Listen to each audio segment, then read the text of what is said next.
नमस्कार. बातमी निवडणुकी संदर्भात. विधानसभा सार्वत्रिक निवडणुका 2024 साठी महाराष्ट्र राज्यात सायंकाळी 6 वाजेपर्यंत मतदान.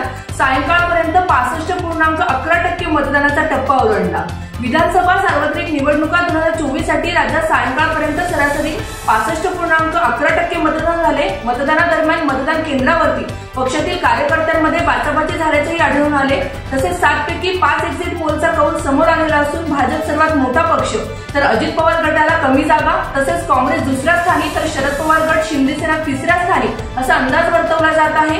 एक्झिट पोलनुसार महायुतीला 135 ते 157 जागा तर मवियाला 123 ते 140 जागा आणि इतर 18 ते 23 जागा मिळतील असाही अंदाज दर्शवला जात आहे. शिंदेसेना की उद्धव सेना, अजित पवार गट की शरद पवार गट, पक्षफुटीनंतर कोणाला पसंती मिळेल हे पाहणेही तितकेच महत्त्वाचे ठरेल.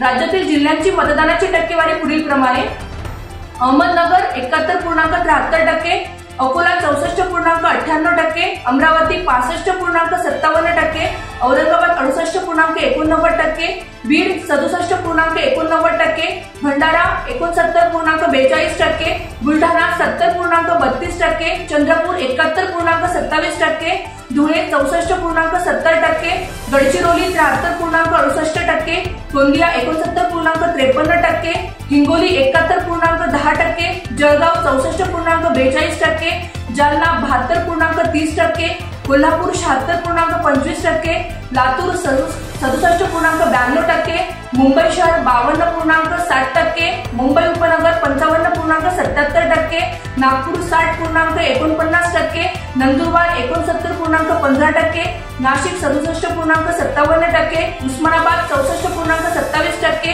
पालघर 65.95%, पुणे 61.5%, रत्नागिरी 64.55%, सांगली 71.89%, सातारा 61.71%, सोलापूर 67.36%, ठाणे 56.5%, वर्धा 68.30%, वाशिम 66.1%.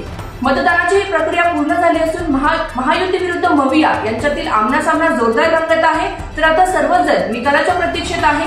लवकरच जनतेचा कौल स्पष्ट होईल आणि राज्याच्या राजकीय चित्राची दिशा ठरेल. याबाबत पुढील अपडेट जाणून घेण्यासाठी बघत रहा इंडिया लाईव्ह 365 साठी. मी श्रद्धा घुगे. धन्यवाद.